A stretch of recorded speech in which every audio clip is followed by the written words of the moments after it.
Welcome friends. Today we are presenting a beautiful story, The Cats of Althar by H.P. Lovecraft. So let's start the story. It is said that in Althar, which lies beyond the river Sky, no man may kill a cat, and this I can verily believe as I gaze upon him who sitteth purring before the fire. For the cat is cryptic and close to strange things which men cannot see. He is the soul of antique Egyptus and bearer of tales from forgotten cities in Mori and Ophir.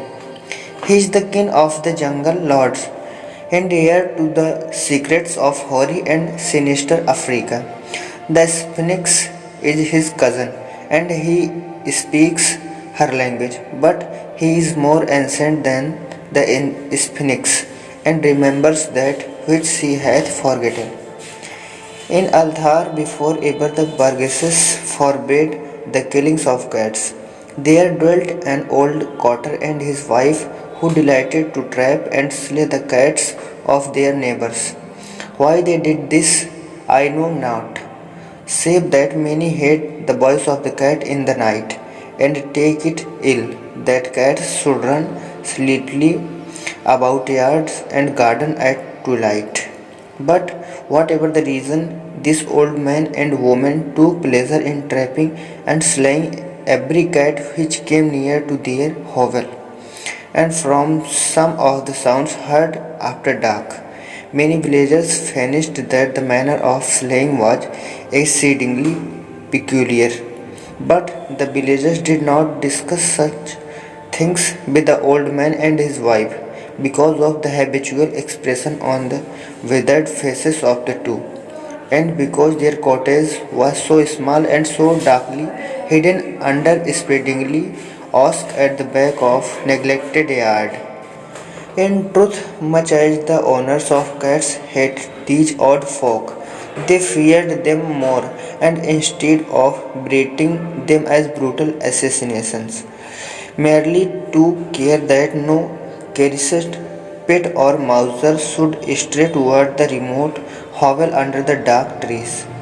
When through some unavoidable oversight a cat was missed and sound heard after dark, the loser would lament impotently or console himself by thanking fate that it was not one of his children who had thus vanished, for the people of Althar were simple and knew not whence it is all cats first came. One day a caravan of strange wonders from the south entered the narrow cobble street of Althar. Dark wonders they were, and unlike the other roving folk who passed through the village twice every year. In the marketplace they told fortunes for silver and bought gay beads from the merchants.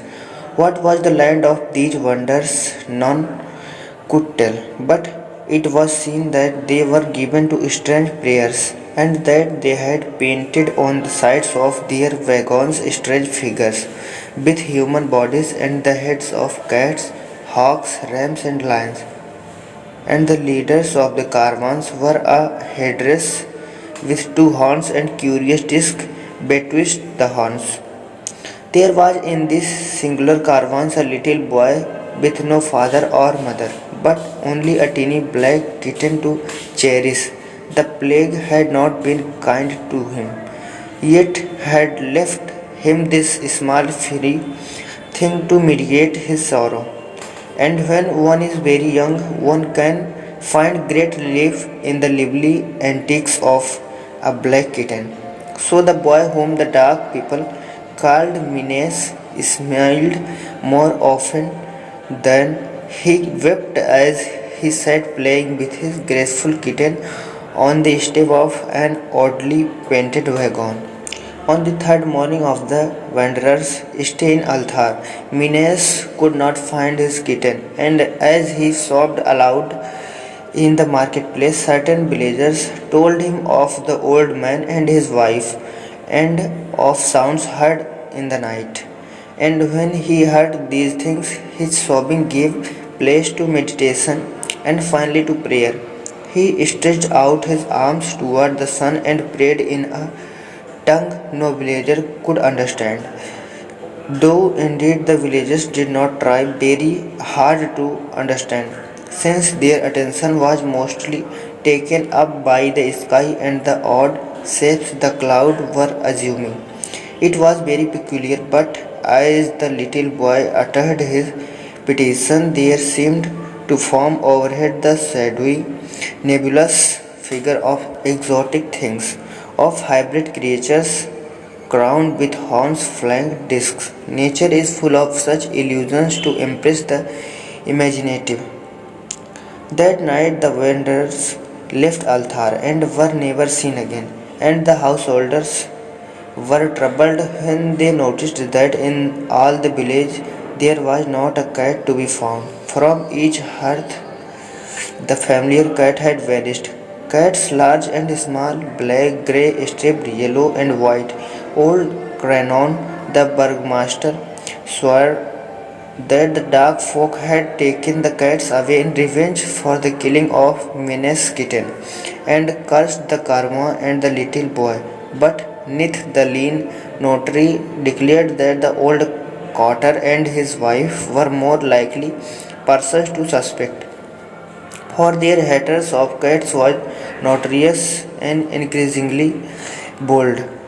Still, no one burst complaint to the sinister couple, even when little Atar, the innkeeper's son, vowed that he had at twilight seen all the cats of Althar in that accused yard under the trees, pacing very slowly and solemnly in a circle around the cottage, two abreast, as if in performance of some underhead of rite of beasts. The villagers did not know how much to believe from so small a boy, and though they feared that the evil fairies had charmed the cat to their death, they preferred not to chide the old cotter till they met him outside his dark and repellent yard. So Althar went to sleep in vain anger, and when the people awakened at dawn, behold, every cat was back at his accustomed hearth, large and small, black, grey, striped, yellow, and white. None was missing. Very sleek and fat did the cats appear and sonorous with purring content. The citizens talked with one another of the affairs and marveled not a little. Old Cranon again insisted that it was the dark folk who had taken them, since cats did not return alive from the cottage of the ancient man and his wife, but all agreed on one thing, that the refusal of all the cats to eat their portions of meat or drink their shackers of milk was exceedingly curious, and for 2 whole days the sleek, lazy cats of Althar would touch no food, but only doze by the fire or in the sun.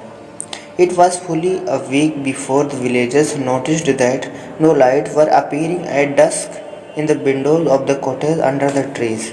Then the lean Nith remarked that no one had seen the old man or his wife since the night the cats were away. In another week, the burgomaster decided to overcome his fears and call at the strangely silent dwelling as a matter of duty, though in so doing he was careful to take him with him, sang the blacksmith and Dull the cutter of stone as witnesses.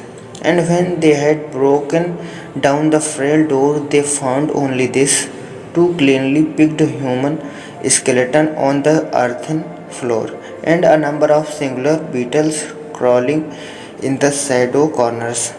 There was subsequently much talk among the burgesses of Althar. Yet the coroner disputed at length with Nith, the lean notary, and coroners, and sang and Dal were overwhelmed with questions. Even little Atal, the inner keeper's son, was closely questioned and given a sweetmeat as reward. They talked of the old cotter and his wife, of the karma, dark wonders of small Minas and his black kitten, of the prayers of Minos and of the sky during that prayer, of the doings of the cats on the night the caravan left, and of what was later found in the cottage under the dark trees in the repellent yard. And in the end, the Burgesses passed that remarkable law which is told of by traders in Hatheg and discussed by travelers in Nir, namely that in Althar no man may kill a cat.